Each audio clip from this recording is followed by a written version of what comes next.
Let's reflect on the social summit currently happening, and just in terms of what you have been hearing, what has been participating in, some of the issues.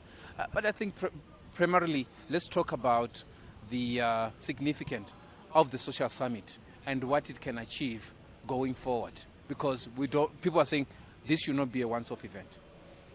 The beauty of the social summit is that it's bringing ordinary people, civil society groups from across the world, to network among themselves.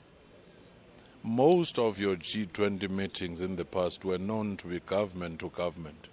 But once you bring in the social dimension, the business dimension, you are able to sustain that even when administrations change.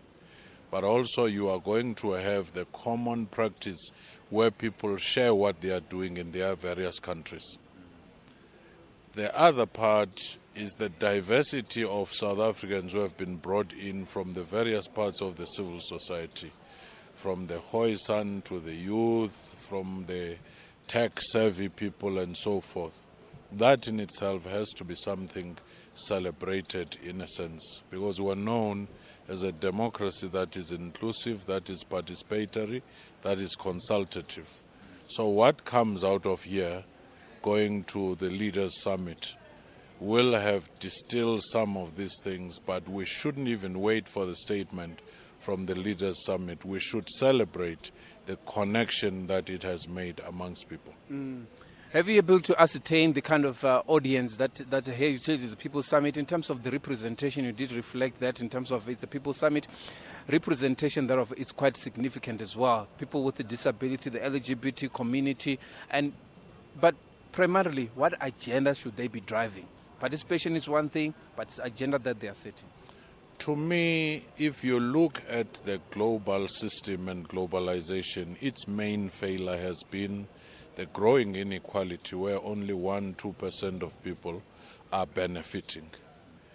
Now, creating opportunities for people to deal with that. The other one has been the issue of intergenerational poverty, and the other issue of the mega trends which are driving the world into some rapid changes. It's your AI, digital transformation, as well as climate change with the frequency of disasters. If these civil society entities were to deal with those and see what opportunities are there, whether starting new businesses or social entrepreneurship or shaping policies in their various countries, it would be quite key. And as you mentioned, people with disabilities bringing in their issues to say, you're talking digital transformation, have you factored us in so that the digital divide is not there? And the youth saying, have you factored us in, the LGBT community and, women and their issues, Khoisan and indigenous communities and so forth. That diversity is bringing new angles to things that sitting in Sandton and the big cities we have not been thinking carefully about. Let's reflect on the Public Service Commission. And when you participate in meetings of this nature, what do you take out?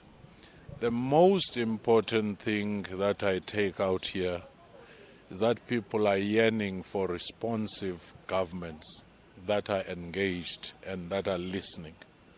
And the other part that I take out of here is that we've not done much to publicize the fact that public service and public administration is the engine that drives most of development, service delivery, policy implementation and so forth, even if there were agreements here. Ultimately, it's that back office and front staff member of the public service who has to make sure that these things are done. Let me thank you so much for your time. My pleasure.